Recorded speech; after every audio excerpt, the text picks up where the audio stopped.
Hello guys, ನಮಸ್ತೆ. ಪ್ರಕೃತಿ ಸೊಬಗು ಯೂಟ್ಯೂಬ್ ಚಾನಲ್ಗೆ ತಮಗೆಲ್ಲರಿಗೂ ಸ್ವಾಗತ ಸುಸ್ವಾಗತ. ಇಲ್ಲಿ ಕಾಣುವಂತಹ ವಿವಿಧ ಜಾತಿಯ ಹಣ್ಣಿನ ಗಿಡಗಳನ್ನು ನನ್ನ ಮನೆಯ ತೋಟದಲ್ಲಿ ಬೆಳೆಸಿದಂತಹ ಗಿಡಗಳಾಗಿವೆ. ಈ ವಿಡಿಯೋವನ್ನು ಕೊನೆಯ ತನಕ ವೀಕ್ಷಿಸಿ ಹಾಗೂ ಲೈಕ್ ಮಾಡಿ, ಶೇರ್ ಮಾಡಿ ಹಾಗೂ ಸಬ್ಸ್ಕ್ರೈಬ್ ಮಾಡಿ ಅಂತ ಹೇಳುತ್ತಾ ಈ ಹಣ್ಣಿನ ಗಿಡದ ಬಗ್ಗೆ ಕೆಲವೊಂದು ಮಾಹಿತಿಗಳನ್ನು ಹೇಳಲು ನಾನು ಬಯಸುತ್ತೇನೆ. ಮಲ್ಬೇರಿ ಜಾತಿಗೆ ಸೇರಿದಂಥ ಹಣ್ಣು. 2 ಜಾತಿಯ ಹಣ್ಣಿನ ಮಲ್ಬೇರಿ ಹಣ್ಣಿನ ಗಿಡಗಳಿವೆ. ಒಂದು ಚಿಕ್ಕ ಕೋಡಿರುವಂಥ ಹಣ್ಣಿನ ಗಿಡ, ಇನ್ನೊಂದು ಅದೇ ಮಲ್ಬೇರಿ ಹಣ್ಣು ಉದ್ದ ಕೋಡಿರುವಂಥ ಹಣ್ಣಿನ ಗಿಡ ನನ್ನ ಮನೆಯ ತೋಟದಲ್ಲಿದೆ.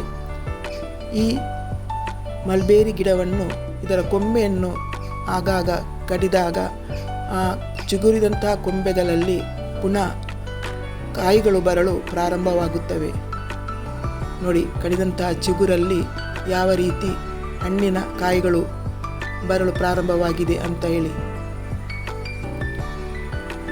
ಈ ಹಣ್ಣು ಪ್ರಾರಂಭದಲ್ಲಿ ಹಸಿರಾಗಿದ್ದು ಕ್ರಮೇಣ ಕೆಂಪಾಗುತ್ತದೆ.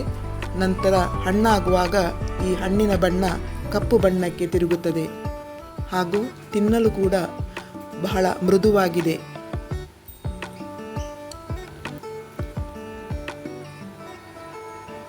ನೋಡಿ, ಉದ್ದ ಜಾತಿಯ ಉದ್ದ ಕೋಡು ಇರುವಂತಹ ಮಲ್ಬೇರಿ ಹಣ್ಣು.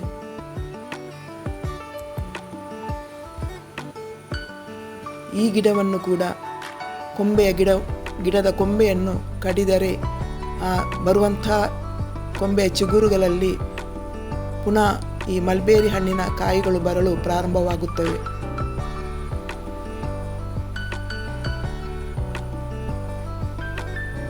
ನೋಡಿ, ಕಡಿದಂತಹ ಚಿಗುರಲ್ಲಿ ಬಂದಂತಹ ಕಾಯಿಗಳು ಯಾವ ರೀತಿ ಕಾಣುತ್ತವೆ ಎಂದು. ಬಹಳ ಸುಲಭವಾಗಿ ಈ ಮಾವಿನ ಬೆಲೆ ನೋಡಿ. ಇಲ್ಲಿ ಕಾಣುವಂತಹ ಈ ಮಾವಿನ ಹಣ್ಣು ಆಲ್ ಸೀಸನ್ ಮ್ಯಾಂಗೋಸ್ ಅಂತೇಳಿ. ಇದರಲ್ಲಿ ವರ್ಷ ಪೂರ್ತಿ ಹಣ್ಣುಗಳು ಆಗುತ್ತವೆ. ಎತ್ತರಕ್ಕೂ ಕೂಡ ಬೆಳೆಯುವುದಿಲ್ಲ. ಈ ಗಿಡ ಬಹಳ ಗಿಡ್ಡವಾಗಿದ್ದು ನೋಡಿ, ಗಿಡ ಬಹಳ ಗಿಡ್ಡವಾಗಿದೆ. ವರ್ಷದ ಪ್ರತಿಯೊಂದು ತಿಂಗಳುಗಳಲ್ಲಿ ಕೂಡ ಈ ಗಿಡದಲ್ಲಿ ಕಾಯಿಗಳು ಆಗುತ್ತವೆ.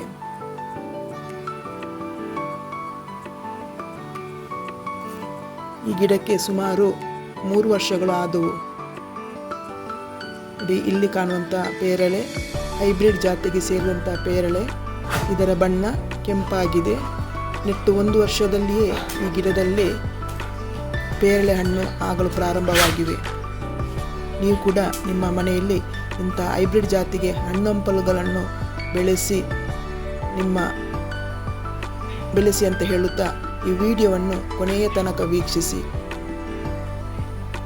ಧನ್ಯವಾದಗಳು.